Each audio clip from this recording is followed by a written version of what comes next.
স্বাগতম Ted blog episode 2-তে আপনাদের সবাইকে শুভেচ্ছা।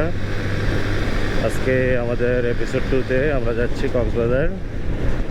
কুমিল্লা থেকে কক্সবাজার প্রিটি স্ট্রেট রাস্তা, কুমিল্লা থেকে চিটাগং, চিটাগং থেকে কক্সবাজার।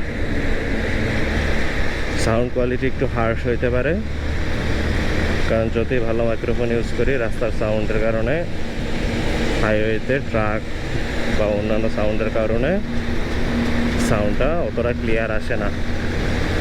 আমি একটু জোরে কথা বলে দেখতে পারি, তারপরে সাউন্ড মোটামুটি এরকম। এখন বাজে রাত 1:30। গুগল ম্যাপে দেখাবে 6 ঘন্টা 7 ঘন্টা লাগে। তো পৌঁছাবো সকাল 6টা-7টার দিকে। আরও পরেও পৌঁছাতে পারি, কারণ গুগল ম্যাপের মতো কনস্ট্যান্ট স্পিড তো মেনটেন করতে পারবো না। তার উপরে আবার সকাল সকাল গিয়ে লাভও নাই, কারণ হোটেলে চেক ইন করতে হলে 1টার পরে চেক ইন করতে হয়। 12টায় চেক আউট, 1টায় চেক ইন। তো অত তাড়াতাড়ি যাওয়া লাভ নাই, এই জন্য একটু লেট করে রওনা দিয়েছিলাম।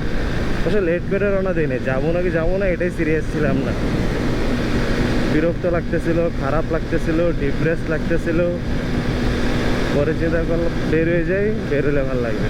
এখন বের হয়েছি, এখন মোটামুটি বলা যায় ভালো লাগতেছে, কারণ ওইসব চিন্তাগুলো আর ধরতে পারতেছে না। তো এখন তো মূল টার্গেট হচ্ছে যে ক্যামেরা ঠিক থাকতে হবে, বাইকে তেল থাকতে হবে, বাইকে মোবিল চেঞ্জ করতে হবে, চেইনে ফ্লুইড দিতে হবে, স্টিয়ারিং ঠিক রাখতে হবে, অ্যাক্সিডেন্ট করা যাবে না। এইসব থটের মাঝখানে ওইসব ডিপ্রেসিভ থট আসার জায়গা পায় না। আর তার মাঝখানে যদি সুন্দর সিনিক রাস্তা হয় তাহলে তো ভালো। অবশ্য রাত্রে সিনিক রাস্তা দেখা যায় না, দিনের বেলা হয়তো গেলে কক্সবাজারে তোমার বাইজিৎ লিঙ্ক রোড পার হওয়ার পরে সিনিক রাস্তা আছে। সমস্যা হচ্ছে দিনের বেলা অনেক হ্যাসেল হয়, অনেক রোদ হয়। আর দিনের বেলা বৌদ্ধবাজার বিশ্ব রোডের পরে চিটাগাংয়ের জন্য যে বাসগুলো বের হয় ওগুলো অনেক বেশি রাফ ড্রাইভ করে, কমফোর্টেবল না। কক্সবাজারের জন্য ঘুরতে হলে রাত্রেই বের হওয়া ভালো, এরকম টাইমে বের হওয়া ভালো যাতে দুপুর 10টা-11টার দিকে গিয়ে পৌঁছানো যায়। কিছুক্ষণ বিচে বসে 1টার দিকে হোটেলে চেক ইন করে গোসল করে ঘুমায় পরে সন্ধ্যার দিকে বের হওয়া যায়। এটা হওয়া উচিত কক্সবাজারের প্ল্যান। তো আমারও প্ল্যান এইটাই। আর কক্সবাজার তো এর আগে সবারই অনেকবারই যাওয়া হয়েছে, আমারও যাওয়া হয়েছে। আমি জানি মোটো ব্লগ কেউ দেখবে না, আজ থেকে 5 বা 10 বছর পরে আমি নিজে বসে নিজের মোটো ব্লগ দেখবো আর হাসবো। কি ডিপ্রেস লাইফ ছিল, কেন মারা গেলাম না, তখন সুইসাইডটা করে ফেললে তো আজকে বাইচে যাইতাম, এইসব চিন্তা করি। আমি আসলে আজকে একটা পোস্ট দিয়েছি ইনস্টাগ্রামে আর ফেসবুকে 2 জায়গায়, tell me one reason to live. একটা কারণ বলো যে কারণে আমি বাইচা থাকবো। কি কারণ হইতে পারে? চলুন এটা নিয়ে কাজ মানে কথা বলি। একটা রিজন যে কারণে আমি বাইচা থাকতে চাই বা আমরা বাইচা থাকবো। বাই বার্থ জন্মগতভাবে কিছু লাইফ চ্যাপ্টার আমাদের সবার ফেস করতে হয়। আমাদের জন্ম আমাদের ইচ্ছা মতো না, সো আমাদের একটা বাই ডিফল্ট ফ্যামিলি দিয়ে দেওয়া হয়। ওই ফ্যামিলির economic condition, financial condition, social condition সব কিছুই আমাদের বাই ডিফল্ট দিয়ে দেওয়া হয়। তো এই চ্যাপ্টারটা আমাদের লাইফের সবার ফেস করতে হয়। দ্বিতীয় চ্যাপ্টার যেটা ফেস করতে হয় সেটা হচ্ছে পড়াশোনা। সবারই কোনো না কোনো লেভেলের এডুকেশন নিতে হয়। এই পরীক্ষা, পড়াশোনা, এই প্রেশারটা সবারই ফেস করতে হয়। তারপর আসে চাকরি। হ্যাঁ, চাকরির জন্য সবারই দৌড়াদৌড়ি করতে হয়। কেউই তার চাকরি পছন্দ করে না, কেউই তার ওয়ার্ক স্যাটিসফ্যাকশন পায় না।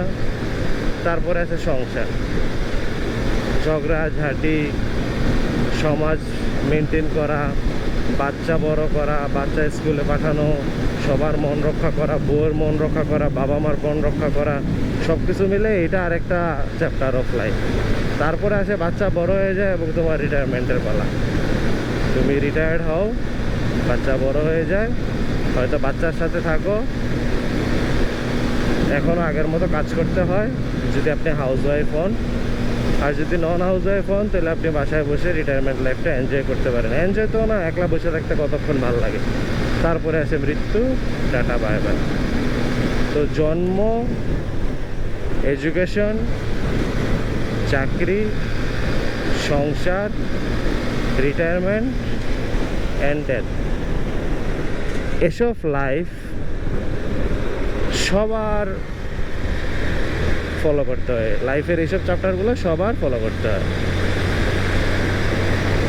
এখন সবাই যদি একই চ্যাপ্টার ফলো করি, এই চ্যাপ্টারগুলোই ফলো করি, তাহলে আমার পারপাস অফ লাইফ কি? আমি বাইচে থাকবো কেন? কারণ এইসব চ্যাপ্টার ফলো করা কিন্তু ইজি না, খুবই হার্ড এবং খুবই টাফ, এবং আপনার মেন্টাল স্ট্রেংথের একদম শেষ পর্যন্ত নিয়ে যায় যদি আপনি একটা মিডল ক্লাস লাইফ লিড করতে চান। আপনি যদি চান যে ছেড়ে দেবেন, এনজয় করবেন, গাঁজা খাবেন, ঘুরে বেড়াবেন, that's a different fact. But আপনি যদি একটা স্ট্যান্ডার্ড সমাজে সম্মানিত একটা মিডল ক্লাস লাইফ লিড করতে চান, আপনার অবস্থা 12টা বেজে যায়। তো আমাদের জন্ম কি হয়েছে শুধুমাত্র আমাদের একটা স্ট্যান্ডার্ড মিডল ক্লাস লাইফ কাটানোর জন্য? কারণ যে মিডল ক্লাস ফ্যামিলিতে বড় হয়েছে সে কখনোই চাইলেও ফারারিও কিনতে পারবে না। খুবই রেয়ার, খুবই রেয়ার, যদি সে সেরকম গিফটেড না হয় বা সাইন্টিফিক মানে ওই টাইপের মেন্টালি গিফটেড না হয়, জিনিয়াস না হয়, তাহলে এটা সম্ভব না।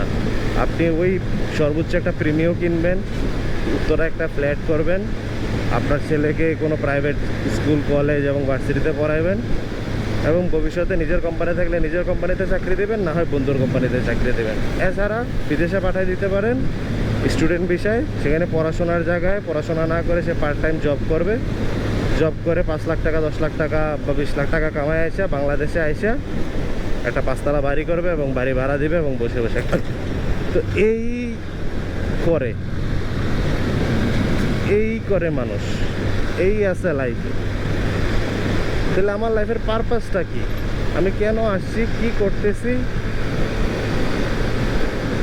মানে এই বাল ছিঁড়ার জন্য আমি এত কষ্ট করতেছি? আমি একজন মেডিকেল স্টুডেন্ট, আমার চান্দি ছিল হয়ে যাইতেছে জাস্ট টু বি অ্যাভারেজ। তো আমি ডক্টর হইতে চাই নাই, এবং ডক্টরের প্রফেশনটা কখনোই আমার ফুলফিলমেন্ট দেয় না। আমি মানুষ পছন্দ করি না, কারণ সব মানুষই খারাপ। আমি যে মানুষটার এখন চিকিৎসা দিয়ে সুস্থ করবো, এটা একটু পরে গিয়ে তার বাসায় তার ভাইয়ের সাথে জমি নিয়ে মারামারি করবে, ঠিক না? আমার মানুষ পছন্দ না, তাদের কেয়ার করাও পছন্দ না, তাদের সুস্থ করাও পছন্দ না। সো মেডিকেল প্রফেশন আমার জন্য না। তা আমার জন্য কি? আমার জন্য অ্যাকচুয়ালি কোনো প্রফেশনই না। আমি কোনো প্রফেশনে যাইতে চাই না। আমি চাই আমার লাইফের একটা পারপাস থাকুক, এবং ওই পারপাসটা ফলো করার জন্য আমি আমার mental strength, physical strength, financial strength, educational strength, এবং আমার যতটুকু আছে সবটুকু দিকে আমি আমার ওই ফাইন্যান্সিয়াল মানে আমার ওই পারপাস অফ লাইফটা পুরা করি। এখন আমি ওরকম কোনো পারপাস অফ লাইফই পাই নাই যেটা আমার হ্যাপিনেস দেয়। এখন আমার ফ্রেন্ডসরা যারা কিছু আছে মূর্খ, ডাজন্ট গিভ এ ফাক অ্যাবাউট পারপাস অফ লাইফ, তারা হচ্ছে এনপিসি। যে এই দুনিয়াটা যদি একটা সিমুলেশন হয়, যেটা ইলন মাস্ক বলছে যে মোস্ট প্রবাবলি আমরা আসলে একটা সিমুলেশনে বাস করি, যে আমরা যেরকম গেমিং সিমুলেশন বানাই না, এরকম খোদাও একজন প্রোগ্রামার, সে একটা গেমিং সিমুলেশন বানাইছে এবং আমরা সেখানে ক্যারেক্টার হিসাবে রোল প্লে করতেছি। তো কিছু কিছু মূর্খ আছে নন প্লেয়েবল ক্যারেক্টার, তাদের কোনো পারপাস নাই। তারা আসবে, যাবে, জীবনের এই 5-6টা চ্যাপ্টার ফিল আপ করবে এবং মারা যাবে। দুনিয়াতে তাদের কোনো রোল নেই, এবং তাদের মাথায় কখনো ওই কোশ্চেন আসেও না যে আমি কেন দুনিয়াতে আসছি। এখন যে সমস্যা হচ্ছে যে আমার মাথায় আসছে এবং এটা আমার খায়া ফেলতেছে এতটাই বেশি যে আমি ডিপ্রেসড হয়ে গেছি যে আমি আমার লাইফে কি করতেছি।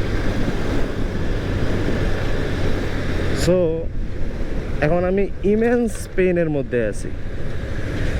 এই ইমেন্স পেইনের মধ্যে থেকে বাঁচার একটাই উপায় আছে, যে কোশ্চেনটা আমি করছি সবাইকে আজকে ফেসবুকে, ইনস্টাগ্রামে, tell me one reason to leave.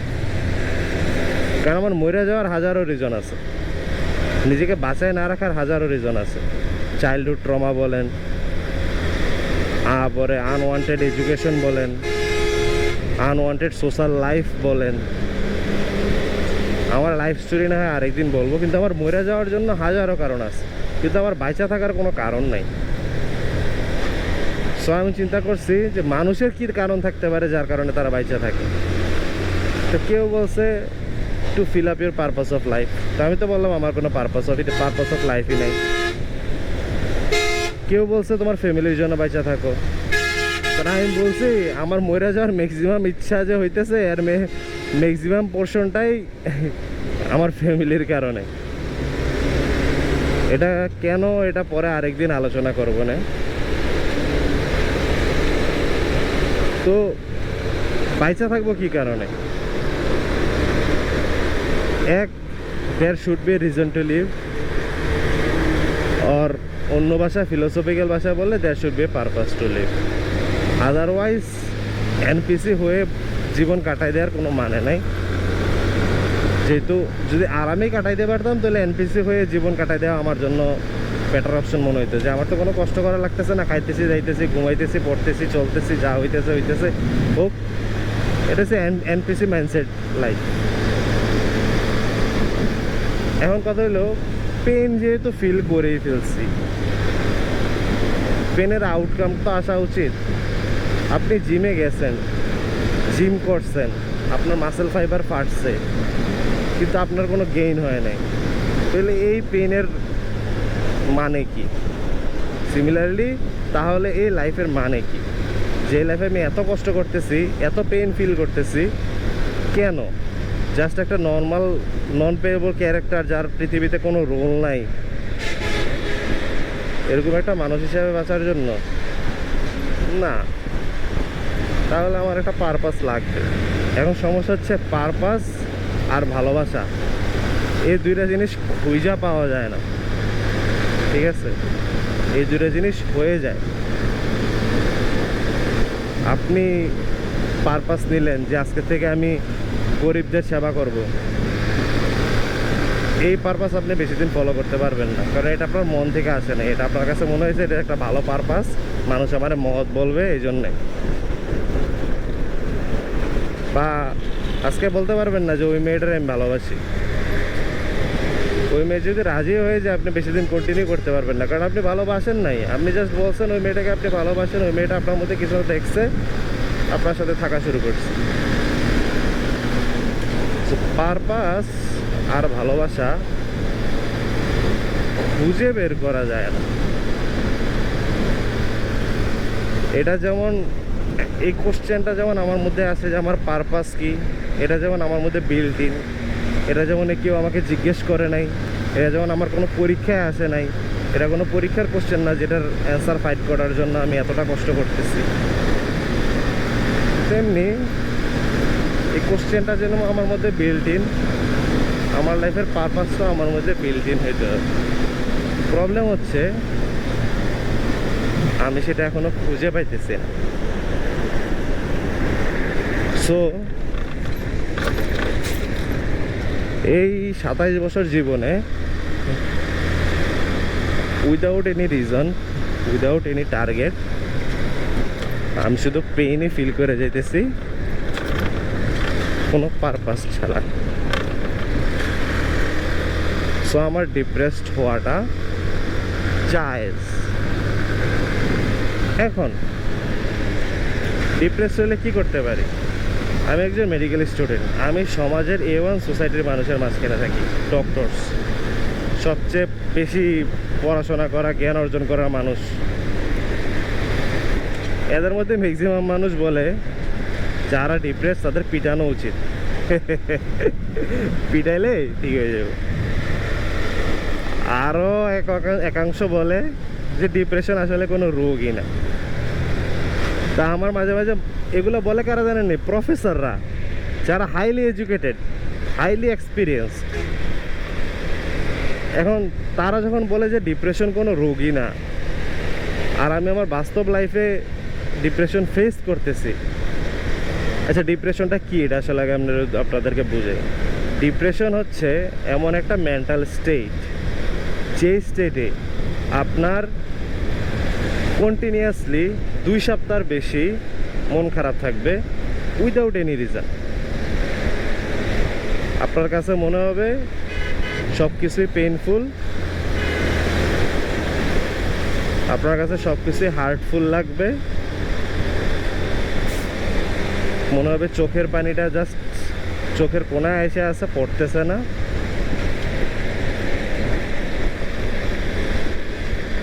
মনে হবে আপনার বাবা রিসেন্টলি মারা গেছে,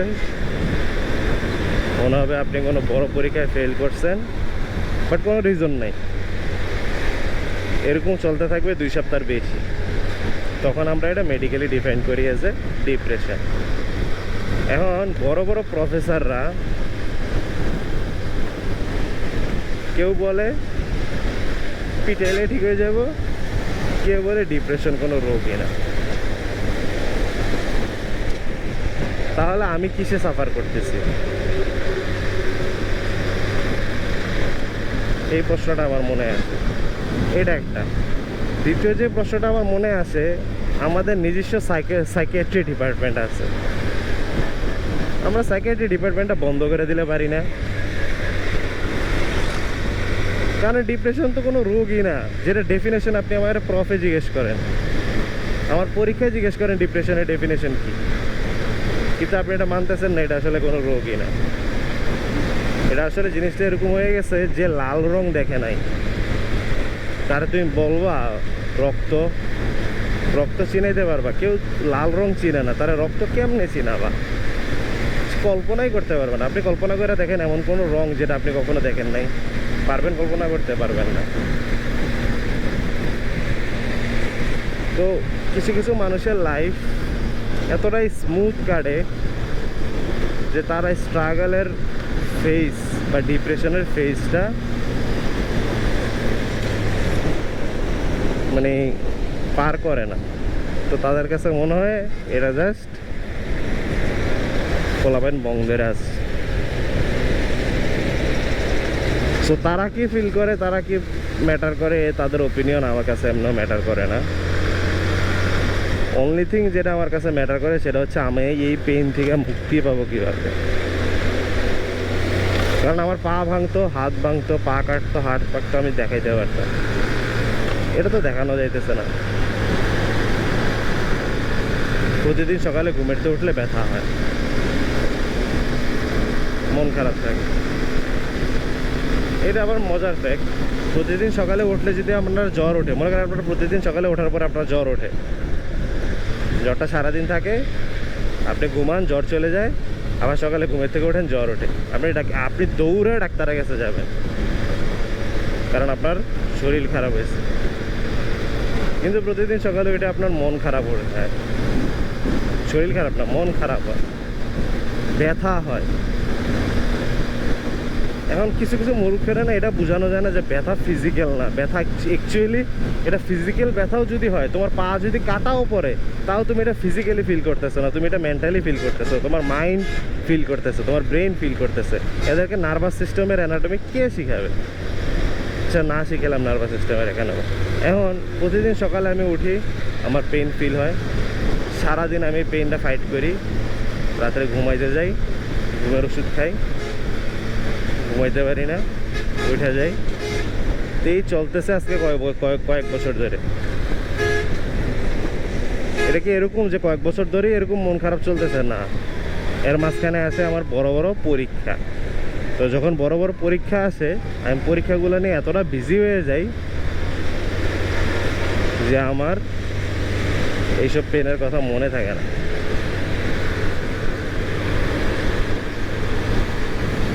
তো আমি একটা এক্সাম্পল বের করছি, যেটা হয়তো এরকম হবে যে অনেক সময় আমাদের পায়ে আঁচড় লাগে বা ছিলা যায়, হ্যাঁ, কোনো অ্যাক্সিডেন্টের কারণে, কোনো ফুটবল খেলতে গিয়ে বা কোনো কারণে ছিলা যায়। ছিলা যাওয়ার পরে ওটা যদি প্রপারলি কেয়ার না হয়, ওটাতে ইনফেকশন হয়, একসময় ওটা আলসার হয়ে যায়। নন স্পেসিফিক কিন্তু হিলিং আলসার। এরপরও যদি এটা ঠিকমতো কেয়ার না নেওয়া হয় বা আনক্লিন এনভায়রনমেন্টে রাখা হয়, ফ্লুকক্সাসিলিন বা অ্যান্টিবায়োটিক বা যেসব ব্যাকটেরিয়া এটাকে অ্যাটাক করতে পারে সেটা থেকে এটাকে প্রোটেক্ট না করা হয়, এটা নন হিলিং আলসার হয়ে আস্তে আস্তে পুরো মাংসটা খাইতে থাকবে। তখন ট্রিটমেন্ট কি? অ্যাম্পুটেশন। এখন সমস্যা হচ্ছে এই আলসারটা তো দেখা যাইতেছে, there is a chance that you can treat or prevent further consequences, ঠিক না?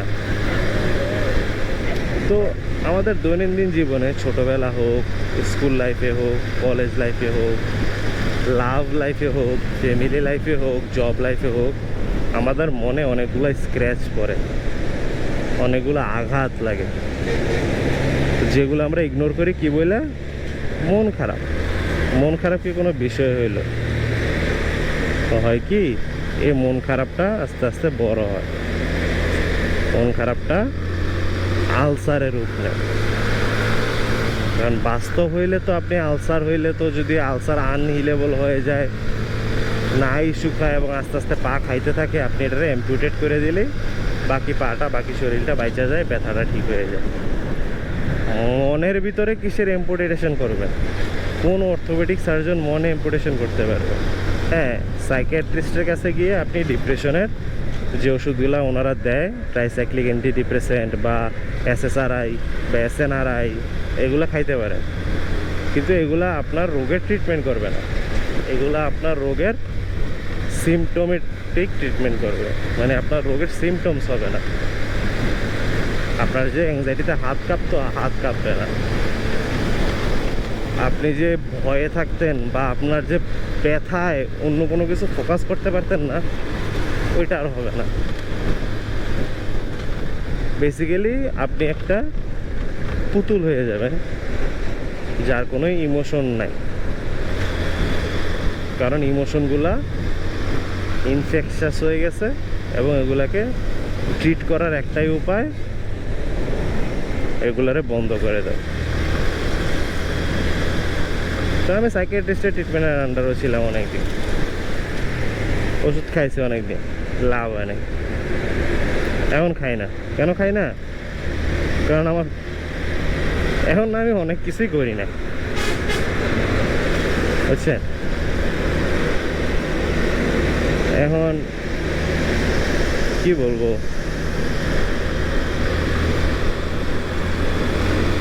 এখন আমি কোনো কিছুতেই আমার আর কোনো কেয়ার নাই, আমি কোনো কিছুরই কেয়ার করি না, বিকজ নাথিং ম্যাটার্স।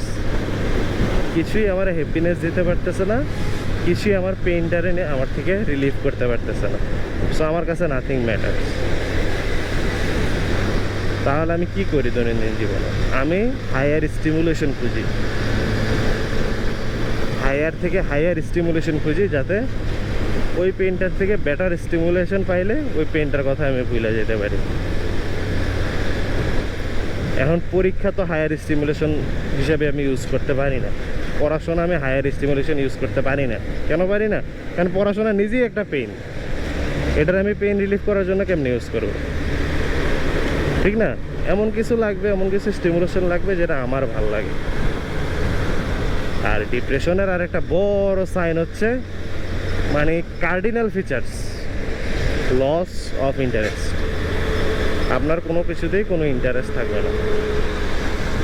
তো আপনি চাইলেও এই পেনটা থেকে মুক্তি পেতে পারবেন না।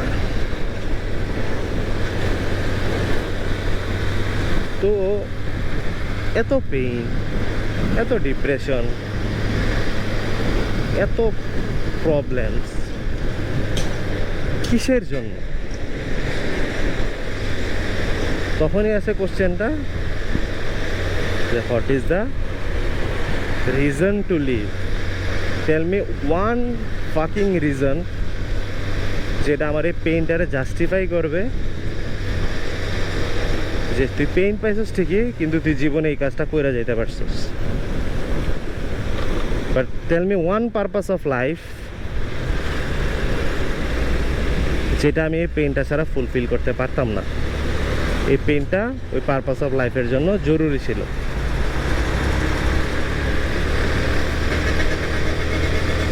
এখন আমি ওইটাই খুঁজতেছি, what is the purpose of my life.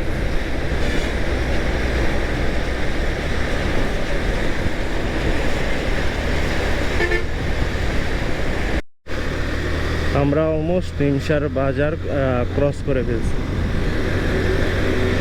Nimsar বাজার one of the second largest market কারণ বাজারের পর। এটা মূলত এই যে এই সময়ে 1টা থেকে 3টা এই ভোরবেলায় খোলে। এটার ইম্পর্টেন্স কি জানেন?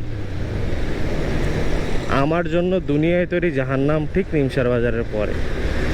দেখবেন আমার জাহান্নাম কত সুন্দর। দাঁড়ান আপনাকে আমার জাহান্নামটা দেখেন। এই যে সামনে অন্ধকারে দেখা যাইতেছে না, তারপরে আমার জীবনের জাহান্নাম।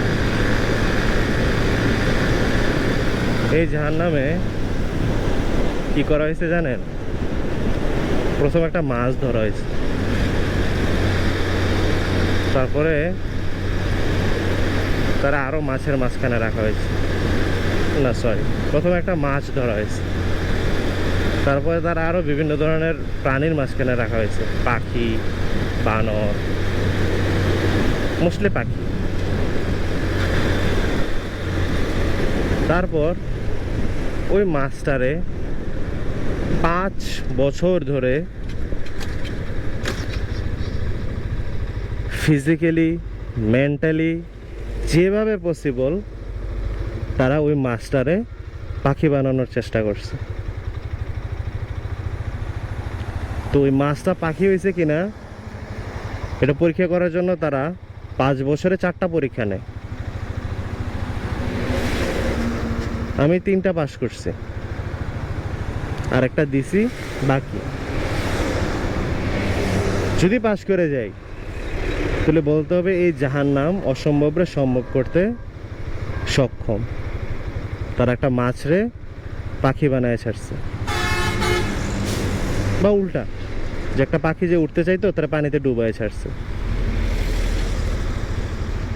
যদি ফেল করি তাহলে কি শেষ? না না বাবা, এই কলেজের নিয়ম হচ্ছে তুমি যতবার ফেল করবা ততবার পরীক্ষা দেবা, এবং সাবজেক্টগুলো ফাইনাল প্রফের হচ্ছে মেডিসিন, সার্জারি অ্যান্ড গাইনি। তারা যা ইচ্ছা আস্ক করতে পারে, কারণ ভাইবা রুমে কোনো সিসি ক্যামেরা থাকে না, ভাইবা রুমের কোনো কোশ্চেনের প্যাটার্ন থাকে না। যে ডেভিডসন আমরা ফাইনাল ইয়ারে পড়ি, সেই ডেভিডসন FCPS ডক্টররাও তাদের ফাইনাল ইয়ার মিড টার্মে পড়ে। অবশ্য আমরা ডেভিডসন পড়ি না, আমরা গাইড পড়ি। তো আমার পড়া ভালো হয় নাই। কেমনে? আমার মাথায় তো চলতেছে আরো আরেক ঝড়। ওই ঝড়ের সাথে যুদ্ধ করে তো আমি কুল পাইতেছি না।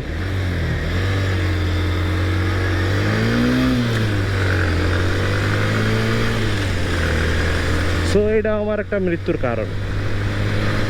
এটা আমার এতটা টর্চার দিচ্ছে যে আমি নিজে সুইসাইড করলে আমি নিজের মাফ করে দিব যে ইয়েস, এই কলেজের টর্চারটা সুইসাইডের জন্য এনাফ ছিল।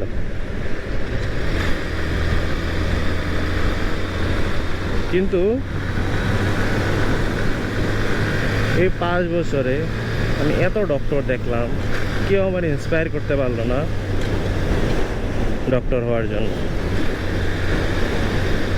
বা কেউ আমার ইন্সপায়ার করতে পারলো না বাইচা থাকার জন্য। Because no one cares that you live or die.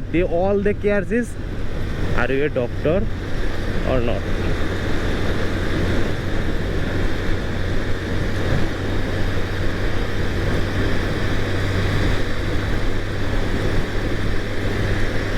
আর আরেকটা মজার জিনিস হচ্ছে, আমার কলেজের একটু পরেই একটা রেস্টুরেন্ট পড়ে, যে রেস্টুরেন্টে একটা খুব ভালো খিচুড়ি পাওয়া যায়। যে খিচুড়িটা ঢাকা থেকে চিটাগাং বা ঢাকা থেকে কক্সবাজার যাত্রী সবদারই একবার ট্রাই করা উচিত। অত ভালো না, কিন্তু ইটস গুড, মানে ইট ইজ কনসিস্টেন্টলি গুড। একটা আছে না যে আজকে খাইলাম ভালো লাগছে কিন্তু কালকে আর ভালো লাগে নাই, না, ইট ইজ কনসিস্টেন্টলি গুড।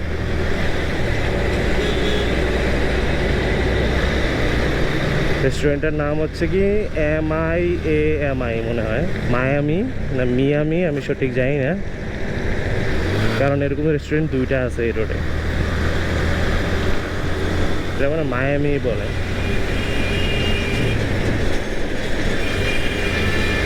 আমরা অলমোস্ট পৌঁছে গেছি, ওই যে সাইনবোর্ড দেখা যাইতেছে। এটা খিচুড়িটা ভালো, এটা চাটাও মোটামুটি ভালো। তো আমি রেকমেন্ড করবো যে কেউ যদি ঢাকা চিটাগাং বা ঢাকা চট্টগ্রাম রোডে ট্রাভেল করেন রাত্রে এই সময়, এই সময়ে এই 1:30 2টার দিকে, এই মানে এর থেকে ভালো খিচুড়ি এই রোডে আমি আর দেখিনি। অত ভালো না, কিন্তু এই সময় অনেক হেল্পফুল।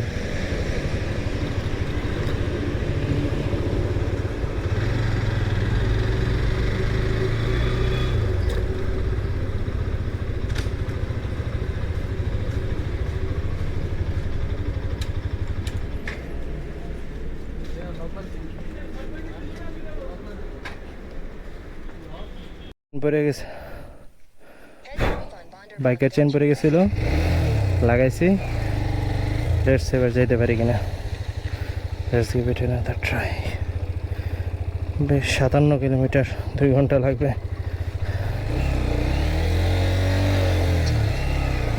হ্যাঁ তো চলতেছে। আরে চেন রে,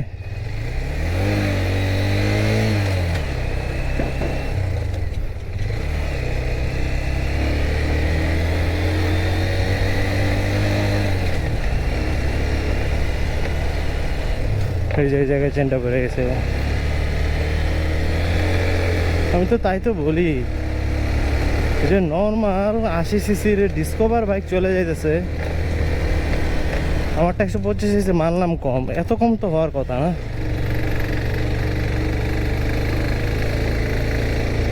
চলো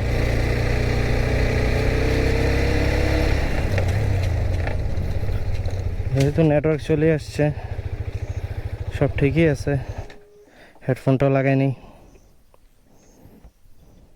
গাইড নিয়ে নিছি। Next stop Boga Lake.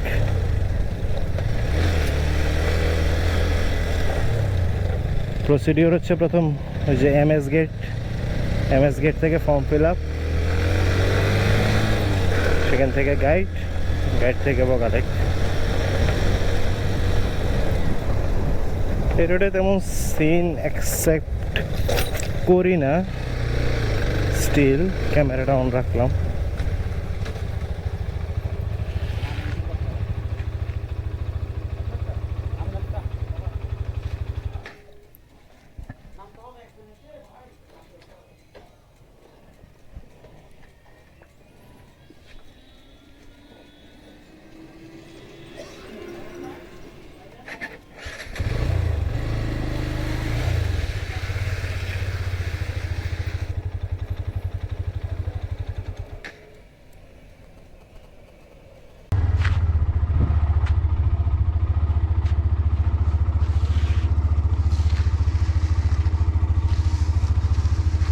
ভাই আমরা আসেন, আমি যাই।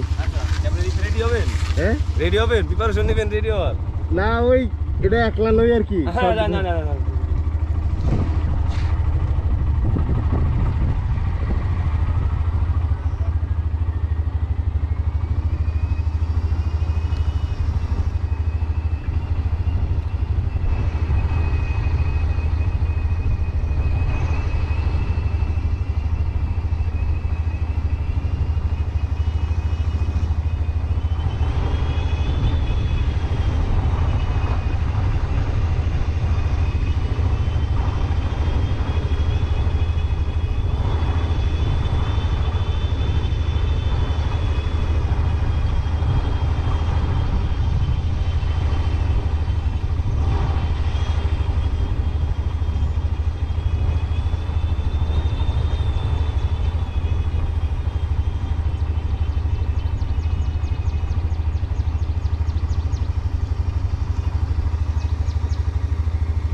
বগা লেক আসছি, অনেক সুন্দর, পাহাড়ের উপরে লেক।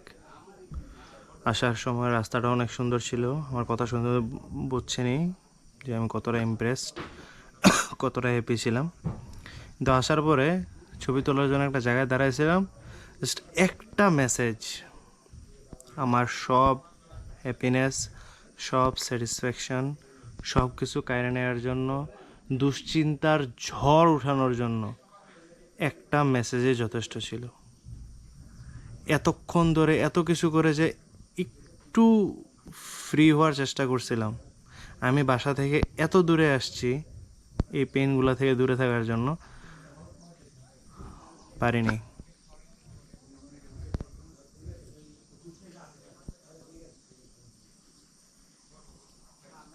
কি সলিউশন হইতে পারে এই পেইনের? তো আলটিমেটলি আমি ওই যে একটা কোশ্চেন সবসময় করি,